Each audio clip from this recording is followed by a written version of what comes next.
자, 그림 하나 보겠습니다. 158페이지에 그림을 하나 설명하겠습니다.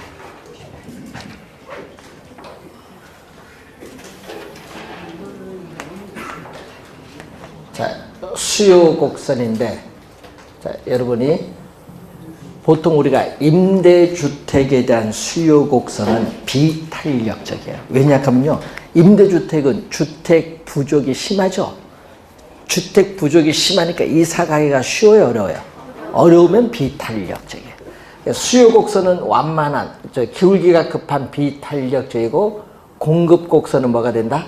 상대적으로 탄력적이다. 공급 곡선은 상대적으로 탄력적이다. 이렇게 보시면 되는데, 그러면은 지금 수요와 공급이 만나는 점이 바로 균형이죠. 균형. 자, 이것은 우리 재산세 부과 전. 자, 재산세를 부과하기 전에 우리 임대료가 예를 들어서 50만 원이다. 그리고 지금 현재 Q0, 이게 부과 전 거래량. Q0는 재산세를 부과하기 전에 거래량입니다. 자, 일반적인 경우인데, 이때 임대주택, 우리 누구죠? 공급자는 주택 소유주인 임대인에게인데, 임대인에게 재산세를 부과를 했다. 얼마? 예를 들어서 30만 원을 부과를 했다. 재산세를요. 그러면 임대주택을 이만큼 공급을 하면 얼마? 가격은 공급 곡선과 만나는 점이 이게 가격인데, 문제는 얼마만큼? 세금 얼마만큼? 30만 원만큼 올라요. 자, 그러면 또 임대주택을 이만큼 공급하면 가격은 얼마? 또 공급 곡선과 만나는 점이 가격 이만큼 받아야 되는데, 또 세금을 부과했더니 세금 또 만큼 또 뭐 한다? 가격은 또 올라요. 그래서 이 각 임대주택 공급량 수준에서 세금액만큼 가격이 다 오르기 때문에 이런 점들을 쭉 연결하면은 바로 이 수직거리가 재산세 얼마? 30만 원이야. 그래서 이 재산세가 부과되면은 이 세금액만큼 공급 곡선이 수직으로 상향이동해. 수직으로 상향이동해서 이것이 바로 재산세가 부과된 이후에 새로운 공급 곡선. 그러면 새로운 공급 곡선과 수요 곡선이 만나는 점이 바로 뭐가 되죠? 균형이죠. 임대료는 뭐다? 상승하고 거래량은 감소한다. 결론이죠. 자, 수요 곡선이 우하향하고 공급 곡선이 우상향하면은 세금을 공급자에게 부과하면은 가격은 뭐 한다? 상승하고 거래량, 수요량과 공급량, 거래량은 감소한다. 결론이에요. 자, 그런데 문제는 임대료가 얼마에서 50만 원에서 얼마로? 70만 원으로 올랐어요. 그래서 재산세 부과 후죠. 재산세 부과 후에 수요자가 지불하는 가격은 얼마? 요 얘기죠. 70만 원. 재산세 부과 후에 수요자가 지불하는 가격은 70만 원이 돼요.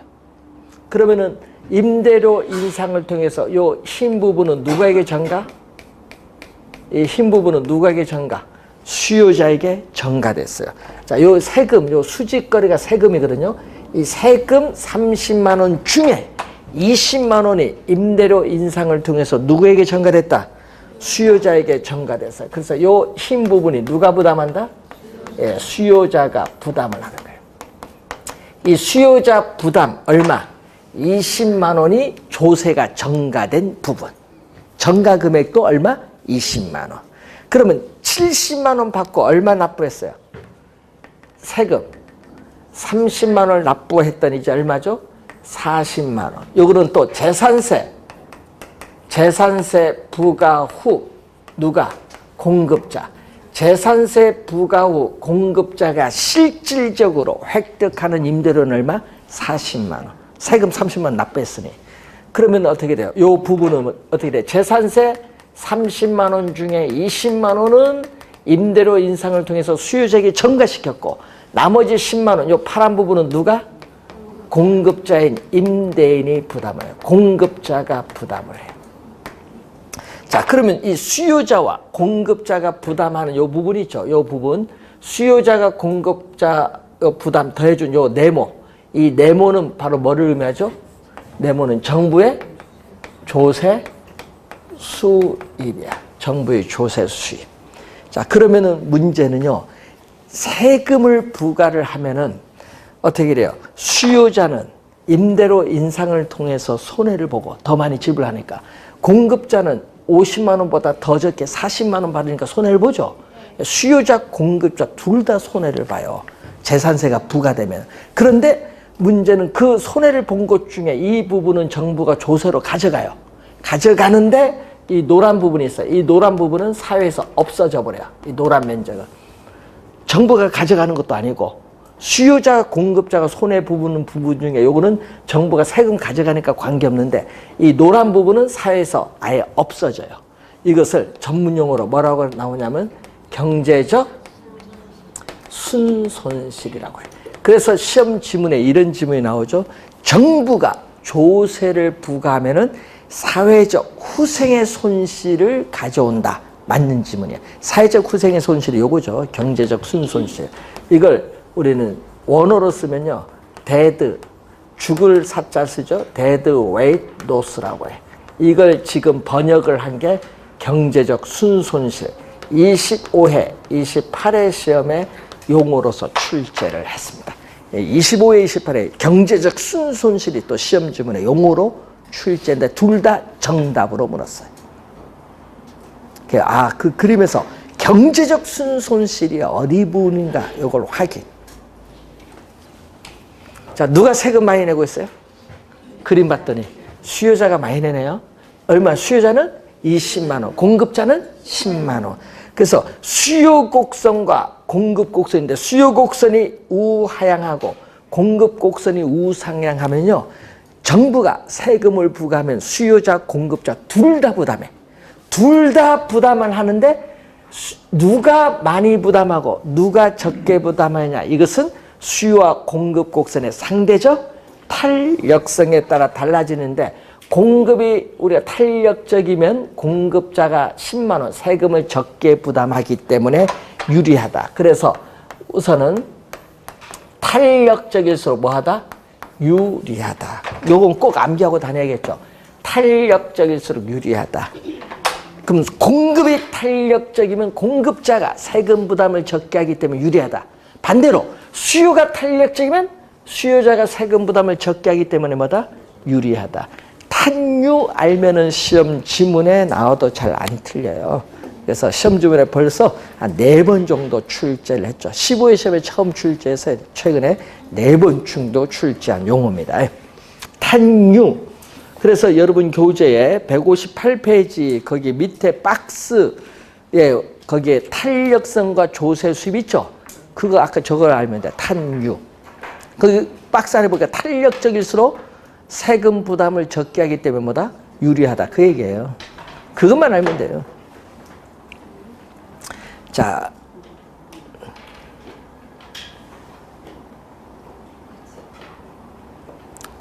여러분 교재 159페이지로 가서 위에서 4번째 보시면은,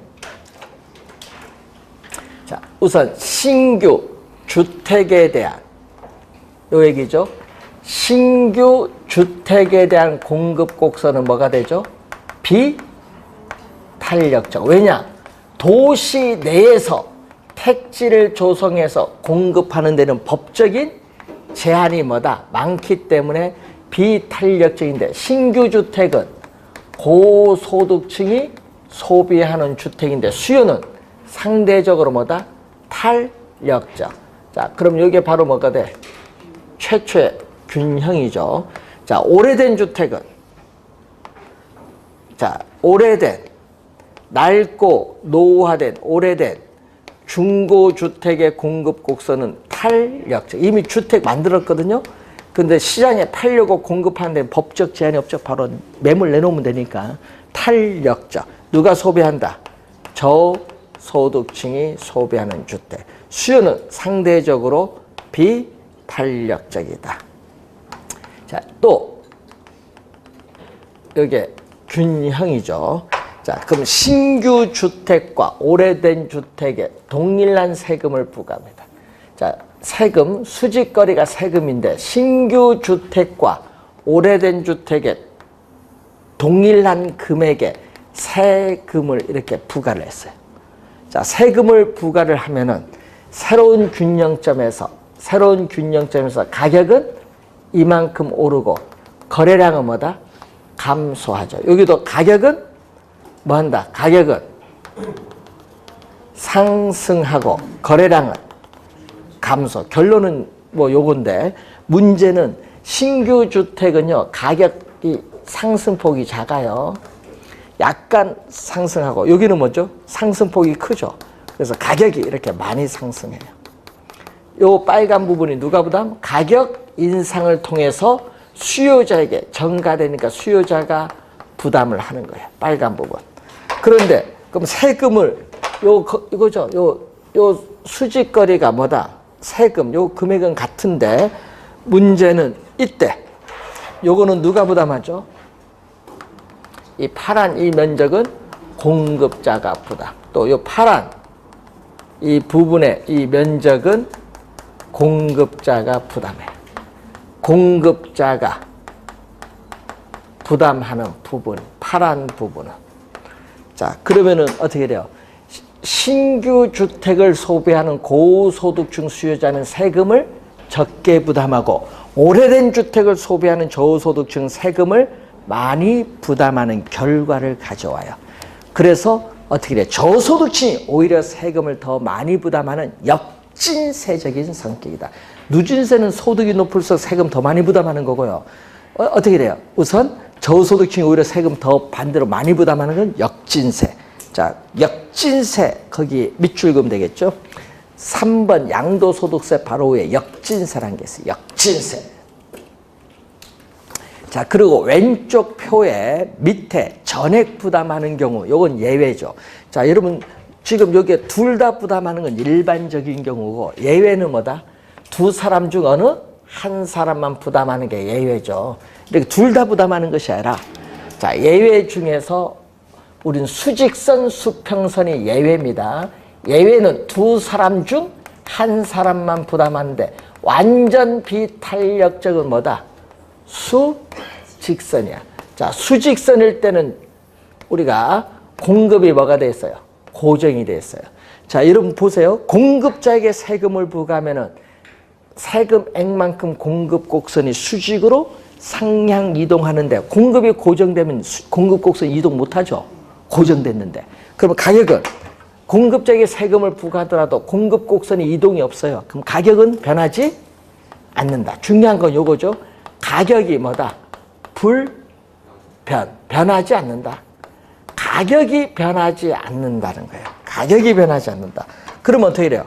가격이 변하지 않으면 수요자에게 자, 시험 문제 또 출제를 잘 하죠. 가격 인상을 통해서 조세를 증가시킬 수 없죠. 당연히. 가격이 변하지 않으면 가격 인상을 통해서 조세가 증가되면 누가 다 내야 돼? 세금은? 공급자가 전액 부담한다. 공급자가 조세를 전액 부담. 자, 그럼 여러분 이렇게 아까 예외가 뭐죠? 박스에 두 사람 중 어느 한 사람만 부담하는 게 예외예요. 자, 여러분이 시험 문제 28회 여기 정답이거든요. 자, 28회 시험에 출제를 했는데 정답 지문입니다. 그때는 완전 비탄력적 이렇게 출제 안 해요. 왜? 그거 너무 쉽잖아요. 말을 바꾸는 거예요. 뭘로 출제했어요? 토지 공급의 가격 탄력성이 얼마? 제로. 출제 이렇게 해버려요. 토지 공급의 가격 탄력성이 0인 경우는 뭐다? 수직선. 0인 경우에 조세를 부과하면은 토지 소유자가 전액 부담한다? 맞죠? 공급자가 토지 소유자는 전액 부담한다. 이걸 28회 정답 지문입니다. 말을 약간 돌려서 출제를 해버려요. 자, 우선은 또 이런 경우는 또 어떻게 돼? 이런 경우. 이번은 수요 곡선이 뭐다? 완전 탄력적이다. 완전 탄력적인 수요 곡선은 또 뭐죠? 수평선. 수평선인데 또 세금을 부과하면 어떻게 돼요? 공급자에게 세금을 부과하면 세금액만큼 공급 곡선의 수직으로 상향 이동하죠. 또 새로운 균형점에서 가격은 또 변하지 않으면 또 수요자에게 가격 인상을 통해서 조세를 전가시킬 수 없기 때문에 누가? 공급자가 조세를 전액 부담하는 경우. 이건 예외죠. 자, 또 두 가지가 또 있죠. 이번은 뭐다? 수요가 완전 비탄력적인 수직선이다. 그러면 어떻게 돼요? 우선은 세금을 부과하면 세금액만큼 공급 곡선이 수직으로 상향 이동하는데, 자, 이 수직거리가 뭐예요? 이 수직거리가 세금이잖아요. 이 세금이 가격 인상을 통해서 전부 누구에게? 수요자에게 전가가 돼요. 누가 다 내야 돼요? 이번은 수요자에게 100% 전가되니까 이번은 수요자가 조세를 전액 부담. 수요자가 조세를 우리는 전액 부담한다. 이런 경우. 자, 또 공급 곡선이 완전 탄력적인 주어지면 또 세금을 부과하면 세금액만큼 공급 곡선이 수직으로 상향 이동하는데 또 세금 전부가 가격 인상을 통해서 수요자에게 100% 전가되니까 수요자가 조세를 전액 부담. 요거는 예외적인 경우. 근데 시험에는 요걸 우리 요 왼쪽을 좀 자주 내요. 왼쪽. 요걸 좀 자주 내요.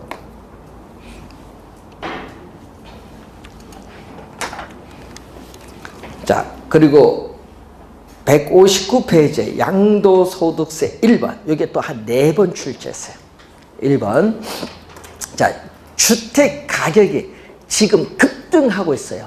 그래서 정부는 주택 가격을 안정시키기 위해서 양도소득세를 뭐 했다? 중과세를 했어요. 그럼 양도소득세를 중과세하면 어떻게 돼요?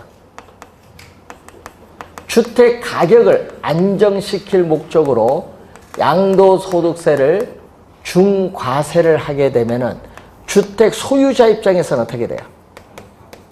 세금을 처분하면은 양도소득세를 많이 내기 때문에 주택을 처분하려고 하지 않는다. 처분을 기피해요.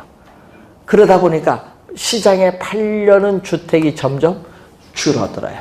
주택 공급이 줄어든다. 2년 전에는 28년 주택 공급이 증가한다고 출제했어요. 주택 공급이 뭐 한다? 감소해요. 주택 공급이 감소한다. 이걸 여러분 전문용어로 주택 공급의 뭐라고 설명해놨어요? 거기 동결효과. 주택 공급의 동결효과라고 해요. 주택 공급의 동결효과. 동결효과라고 해요. 이것은. 그러다 보니까 어떻게 돼요? 우리는 주택 가격이 오히려 상승할 수도 있다. 그래서 우리 노무현 정부나 문재인 정부의 양도소득세 중과세했더니 바로 주택 가격이 급등했어요. 여러분 많이 급등했죠? 예? 그래서 여러분 우리나라는요, 이게 주택 가격이 급등하면은 떨어지는 속도가 느려요. 그러다 보니까 상당히 부작용이 많이 나타납니다. 오히려 상승할 수도 있다. 시험 문제 또 4번 출제를 했어요. 28회 시험 최근에 출제를 또 했었죠.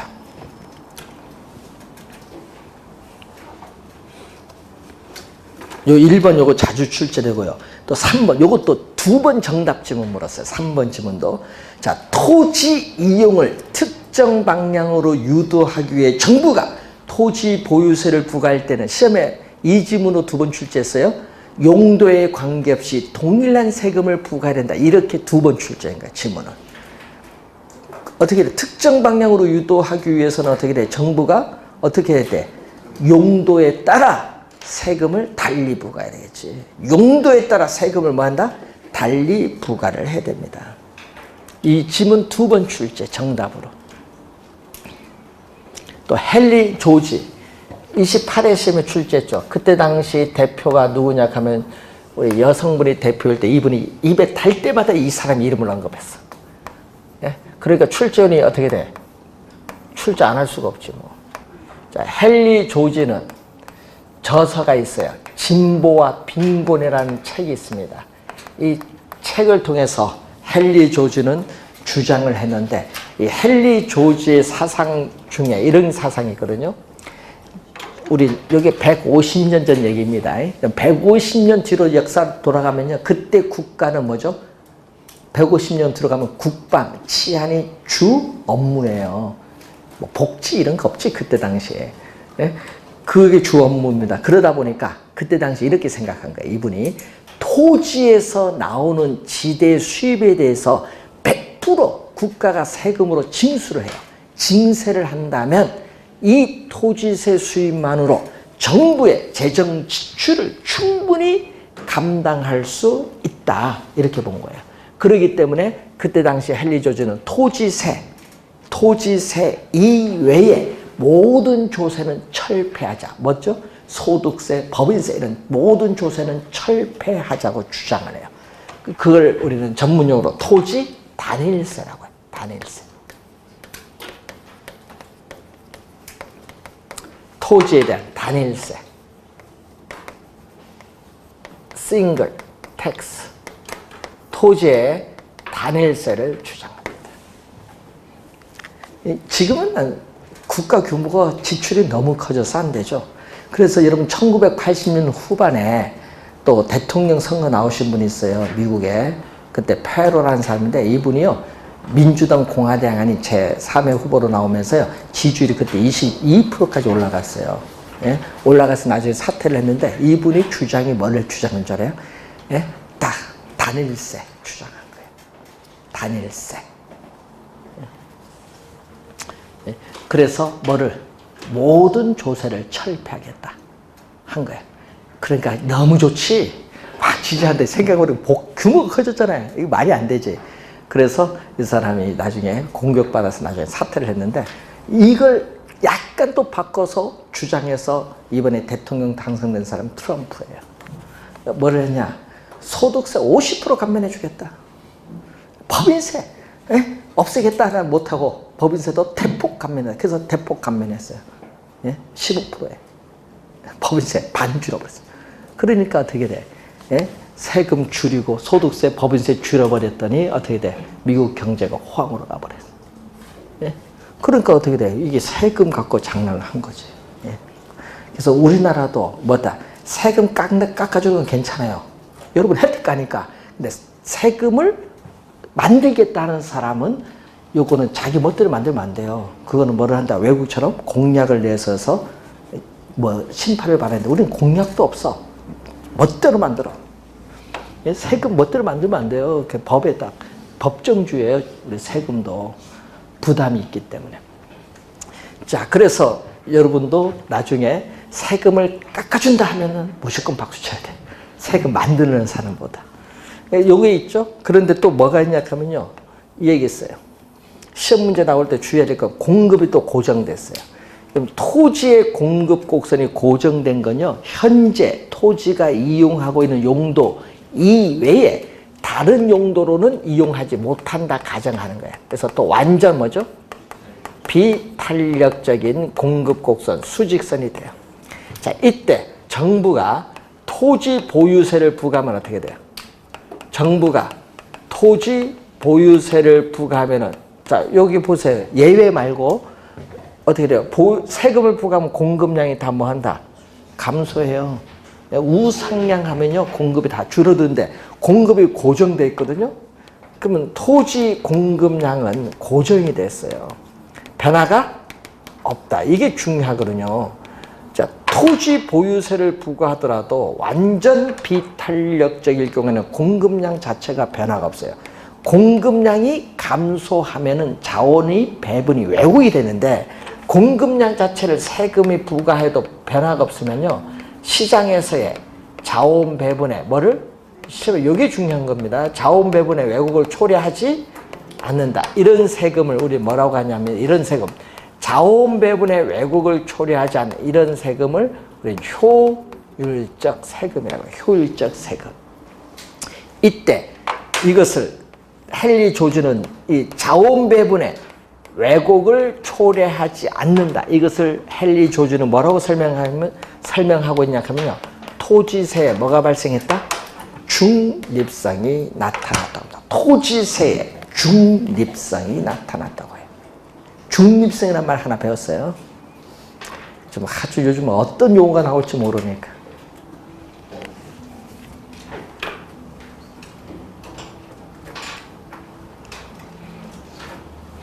자, 조세 정책에서 시험 문제, 한 문제 출제를 반드시 합니다. 그러면 시험 문제 나올 때 어떻게 나오겠어요? 여기서 지문 하나, 여기서 하나, 여기서 하나, 하나 뽑아서 5개의 지문을 만들어서 출제해버리죠. 최근에 경량 그렇게 출제합니다. 그러니까 여러분이 조세정책 전반을 알고 있어야 된다는 내용이죠. 작년 시험은 쉽게 출제를 했습니다. 조세정책. 자, 여러분 교재 이제 부동산 개발로 갑니다.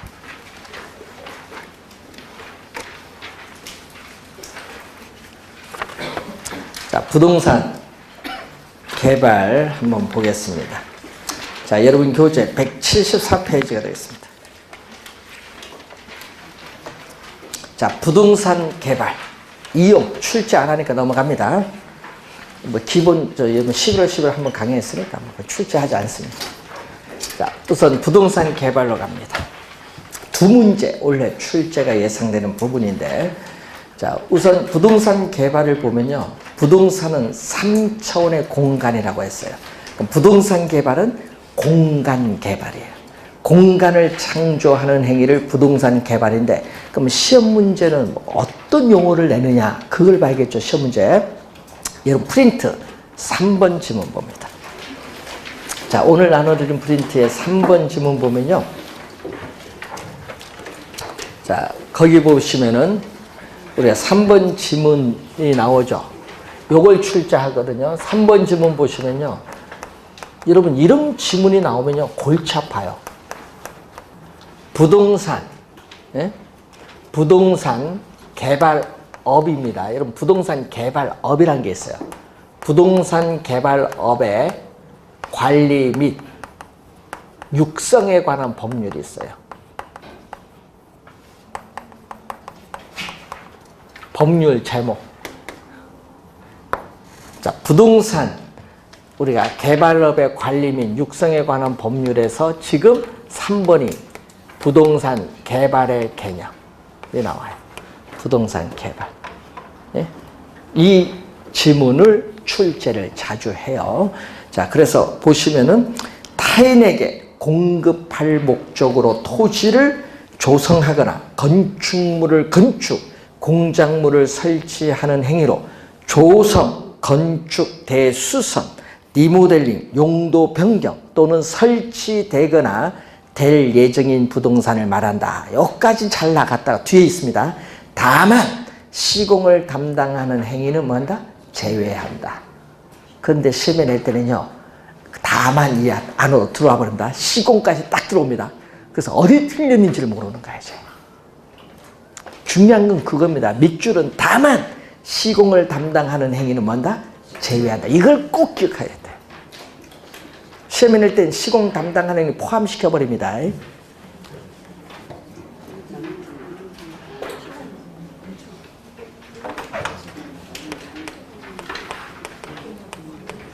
이런 것은 여러분 지문 안 보면요, 그래도 틀려버려요. 자, 부동산 개발업 28회 시험에 출제했죠. 2년 전 28회 시험에 요거 출제했잖아요. 요거 28회 시험에 요거 부동산 개발업의 관리 및 육성에 관한 법률 요거잖아요. 우리는 뭐죠? 말 그대로 우리는 부동산 개발업은 토지를 조성해서 부동산 개발을 수행하는 업, 부동산 개발을 수행하는 업. 그래서 요거 2개가 시험에 자주 출제를 하는데, 우리는 원래는 요거는 2년 전에 출제했으니까 원래는 어느 게 중요하다? 요게 중요하다. 자, 부동산 개발의 주체를 봅니다. 자, 공공개발 주체를 1섹터라고 합니다. 국가, 지방자치단체, 한국토지주택공사와 같은 이런 공사 부문에 의한 개발입니다. 민간개발 주체는 두 번째 2섹터라고 하죠. 토지 소유자의 개인이나 조합, 그리고 주택건설 사업자 등이 개발합니다. 그래서 제3세트는요. 공공개발 주체는 인허가를 담당하고 민간개발 주체는 민간 자금 조달해서 민관이 공동으로 개발하는 방식이 제3섹터라는 용어를 사용합니다. 가벼운 마음으로 한번 보시고요. 그러면 시험 문제 우리 관련해서 우선 시험에 박스로 출제하거든요. 이렇게 박스로 주어져서 다음 중 부동산 개발에 관한 설명으로 옳은 것으로 묶인 것은, 보기가 기역, 니은, 디귿, 니을면 5개 나오죠. 박스 안에. 그럼 기역, 니은, 뭐 기역, 디귿 이래서 연결합니다.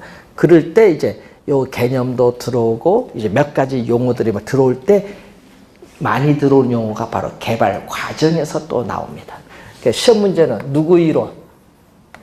월포드. 월포드 이 견해를 우선 출제를 합니다. 부동산 개발에서 우선 월포드 모드는 간첩이에요. 중요하다. 세 가지를 배워야 돼. 월포드. 월포드가 주장한 것 중에 첫 번째가 개발 과정. 26회 시험에 출제했었죠. 개발 과정 몇 단계? 7단계가 여러분 교재 나오는데, 그래서 여러분 12회 시험과 26회 시험에 우리 출제를 했어요. 개발 과정. 순서를 물었지, 순서. 예, 이 순서를 우리는, 그럼 순서를 2년, 3년 전에 물었으니까 올해 출제할까요? 순서는 출제 안 하겠지. 그 안에 있는 내용이 나오겠지. 자, 첫 번째 보시면은 구상, 아이디어 단계예요. 구상, 생각을 해야 되잖아요. 어떤 형태의 개발을 할 거냐. 자, 여러분 있죠. 아, 나는 할인점을 개발할 거냐, 복합 쇼핑몰을 개발할 거냐. 구상을 해야 돼요. 그리고 그 개발된 공간을 어디에 배치할 거냐, 이런 것을 생각을 먼저 해야 됩니다. 이게 구상, 아이디어 단계고, 두 번째가 뭐죠? 예비적 타당성 분석 단계. 여러분 뉴스 엄청 나왔죠. 이틀 전에. 예타, 줄여서 예타, 면제, 뭐 예비적 타당성 면제한다는 얘기인데, 야, 여러분 웃기는 거예요. 돈 한두 푼이나 아닌데 이걸 면제를 왜 하는지 몰라. 예비적 타당성 반드시 걸쳐야지. 왜 그럴까요? 예? 수익이 있나 없나 따져봐야지. 그래서 예비적 타당성을 분석하잖아요. 분석을 하는데 개발 사업 아직 안 했어요. 개발 사업 하기 전에 미래에 예상되는 돈 들어온 수익, 나가는 비용을 비교를 하는데, 문제는 그걸 정밀하게 분석하는 것이 아니라 먼저 뭐죠? 계략적으로 수익 비용을 추계해서 분석을 해요. 그래서 사전에 미리 수익성이 있느냐 없느냐 검토해보는 단계가 무슨 단계? 예비적 타당성 분석 단계. 자, 여러분 우리 여기 있으면 여기 아라뱃길 아시죠? 그거 예비적 타당성 분석 안 됐거든요. 예비적 타당성 분석하니까요, 타당성 없다 나왔어요. 했잖아요. 이용 누가 해? 안 하잖아요. 거기 무슨 거기 가보면은 물류? 나 이용한 거 한 번도 못 봤어. 거기 가서 식사만 하러 막 갈 뿐이지, 사람들. 배 타고 저 인천이나 가든지. 없어요. 그런 게 이제 문제가 된 거예요, 이제. 예?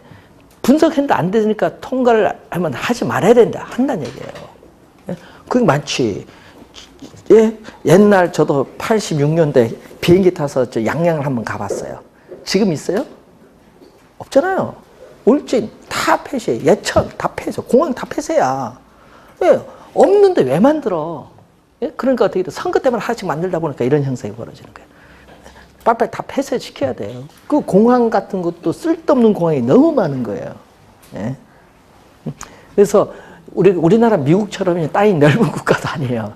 미국은 뭐 주와 주 비행기 타고 왔다 갔다 하지만 우리는 그렇지 않잖아요. 그럼 아예 KTX를 만들지 말든지. KTX 만드니까 비행기 안 타잖아요. 예? 예? 그래서 이런 게 문제가 생겨요. 아예 KTX 더 만들든지. 그래서 이런 거 분석을 해야 돼, 반드시. 그래서 원래 시험에 출제 1순위야. 논란이 되면 출제를 해요. 지문에 나오는 거예요, 지문에. 논란이 되면. 그러면은 타당성이 있어요. 분석을 했는데. 그러면은 딱 이제 개발할 뭐가 필요해? 땅. 그럼 적정한 부지를 모색하고 뭐를 해야 돼? 확보를 하고. 그 다음에 이제 그 부지를 확보했으니까 이제 네 번째는 그 부지를 분석해야겠죠. 지질, 지세, 집안의 상태, 설계 시공할 수 있느냐. 요거 뭐죠? 기술적 측면에서의 타당성 분석. 또 토지 이용 규제, 대표적 수단 뭐죠? 지역주거제 변경 가능성이 있느냐. 뭐가 있어요? 법률적 타당성 분석. 그래도 경제적으로 또 비용보다 수익 비교했을 때 수입이 많으면 개발하는 거고, 수입보다 비용이 더 많이 들면 개발 중지죠. 그래서 어떻게 돼요? 네 번째가 무슨 분석? 정밀하게 분석하는 거예요. 타당성 분석 단계. 그러면 타당성 분석 단계에서 시험에 2번 나온 지문이 있어요. 그 지문이 뭐냐 하면요. 자, 개발 사업의 타당성 분석의 결과가 비록 동일하다고 할지라도 개발업자에 따라서는 그 개발 사업이 채택될 수도 있고 그렇지 않을 수도 있다. 이 지문을 2번 출제했어요. 왜 그럴까요? 왜 채택되지 않을 수도 있냐면요. 개발업자마다 그 개발 사업에 대해서 요구하는 수익률이 다를 수 있기 때문에 그래요. 그래서 개발 사업의 타당성이 있다 없다 말하기가 곤란한 거죠. 자, 그 지문 잘 내고요. 그 다음에 자금을 조달하는 단계가 바로 무슨 단계? 금융 단계.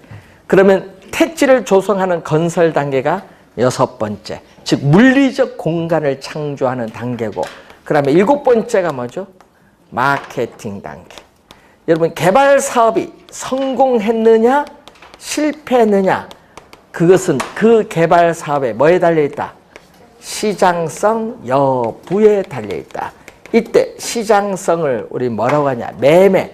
여러분이 매매 또는 임대될 수 있는 능력, 매매 또는 임대될 수 있는 능력, 임대될 가능성을 말해요.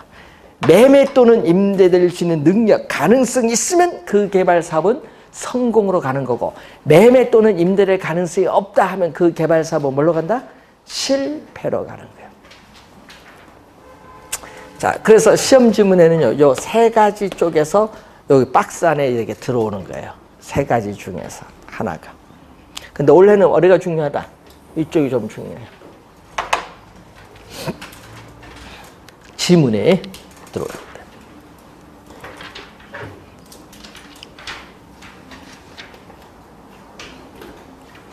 시험 지문에 자주 우리가 출제가 된다.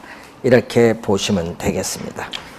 자, 여러분 교재에 176페이지로 가시면은 부동산 개발의 위험이 나옵니다. 자, 또 월포드는 2번째.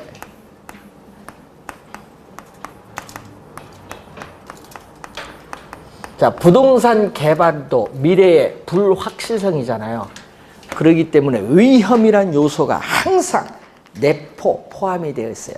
그래서 월포드라는 학자는 부동산 개발의 위험을 크게 3가지로 보죠. 우리는 법률적 위험, 법률적 위험, 시장 위험, 그리고 비용 위험. 자, 이 3가지를 다 묻는 문제는 28회 시험과 23회 시험에 출제를 했고요. 그리고 또 시험 지문에 또 시장 위험, 법률적 여기서 내용에 또 많이 물어요. 자, 법률적 위험을 하면은 거기에 27회 시험에도 나왔었죠. 이 법률적 위험은. 자, 법률적 위험은 말 그대로 법률적 측면에서의 발생하는 위험인데, 우리 공법적 측면이 있거든요. 공법적 측면에서는 어떤 위험이 있어요? 대표적으로 토지 이용 규제지. 자, 토지 이용 규제의 대표적 수단 하면은 바로 지역 지구제예요. 여러분, 지역 지구제, 용도 지역 지구 구역에서 지역 지구제의 변경 가능성 여부 상당히 중요합니다. 네? 그리고 사법적 측면에서는 소유권 관계가 명확하냐? 네? 무슨 관계? 소유권 관계. 또 요즘 개발하면은 뭐 반대 많죠. 또 그 개발 사업이 이루어지는 지역에 주민들의 뭐다 여론, 동향, 또 뭐가 있어요? 민원 이런 게 많거든요. 뭐 먼지가 막 나온다든지 뭐 하여튼 그런 거 이런 거 봐야 돼요. 법률적 측면. 법률적 시험에 3번 출제된 지문이 있어요. 28회도 나오고요. 27회도 나오고요. 23회도 나온 게 있어요. 3번 나온 게 바로 뭐냐 하면 거기에 뭐가 나오냐면요. 이미 토지 이용 계획이 확정된 토지를 매입을 하는 것. 법률적 위험을 최소화시켜 줄 수 있다. 자, 여러분 우리 지역지구제 배울 때 토지 이용 계획을 구현하는 수단이 지역지구제예요. 지역지구제는 공적인 뭐가다 수단이에요. 토지 이용 계획은 법률적 구속이 없어요. 그러니까 이 토지 이용 계획이 그래서 확정된 토지를 매입을 하는 것이 법률적 위험을 최소화시켜 줄 수 있어요. 그걸 구현하는 게 지역지구제니까. 두 번째는 시장 위험. 시장 위험은 시장의 불확실성이 개발업자에게 주는 부담. 이 개념을 또 22회 시험에 출제했었죠. 자, 그런데 문제는 시장 위험인데 이런 게 있거든요. 최근에 보시면은 자, 이 부동산 경기 침체론에서 업무용 부동산의 공실률이 증가하면서 임대료 수입이 줄어들고 있다. 이거 무슨 위험? 시장 위험이에요. 이런 이 사례도 막 출제하기도 해요. 근데 시장 위험은 그 그림 보면은 그림이 완공률이 있습니다.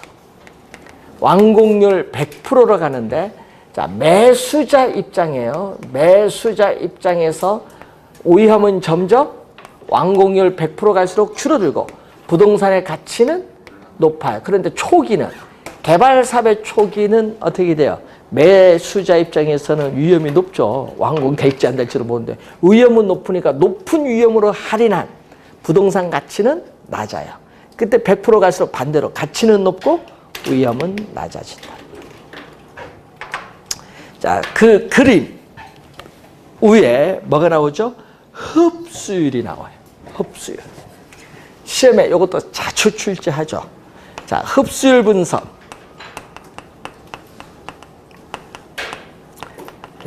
개념은 25회 시험에 또 출제했습니다. 개념. 흡수율 분석의 개념 보면요. 우리는 시장에 공급된 부동산이 과거 1년 동안 또는 일정 기간 동안에 얼마만큼의 비율로 흡수, 소비되고 있는가 그 비율을 조사하는 것을 흡수율 분석이에요. 자, 흡수율 분석의 목적도 시험에 2번 출제했어요. 흡수율 분석의 목적. 18회 시험, 22회 2번 출제된 지문인데 목적 한번 보시면요. 어떻게 돼요? 부동산 시장의 과거 및 현재의 추세를 정확하게 파악을 해서 미래의 흡수율을 파악하는 데 목적이 있다. 무슨 목적? 미래의 흡수율 파악.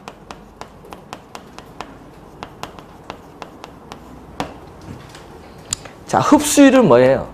여러분, 시장에 공급된 부동산이 얼마만큼의 비율로 소비되느냐, 흡수되는 비율이 높을수록 좋은 거예요. 흡수 시간은 시장에 공급된 부동산이 100% 분양, 임대하는 데 걸리는 시간인데 짧을수록 좋아요. 짧을수록 무슨 위험? 시장 위험에서의 부담은 뭐한다? 작아진다. 흡수율 분석 시험에 잘 냅니다.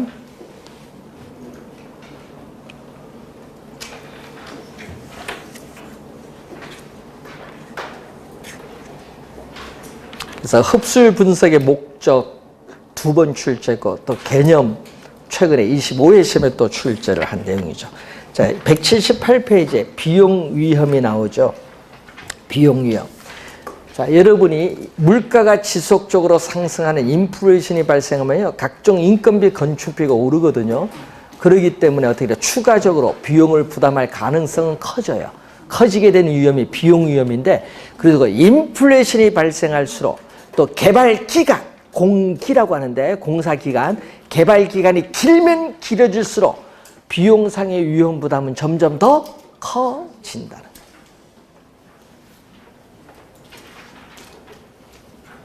세 가지 위험. 월포드는 법률적 위험, 시장 위험, 비용 위험, 세 가지 위험이 있어요. 위험은 또 시험 지문에 자주 또 출제를 합니다. 자, 그리고 세 번째 또가 거기에 178페이지에 부동산 개발의 타당성 분석이 나오죠. 부동산 개발의 타당성 분석이 또 월포드가 주장한 세 번째인데 여기서도 또 25회 최근에 또 출제고 지문에 자주 나옵니다. 자, 그 내용은 잠시 쉬고 공부하도록 하겠습니다.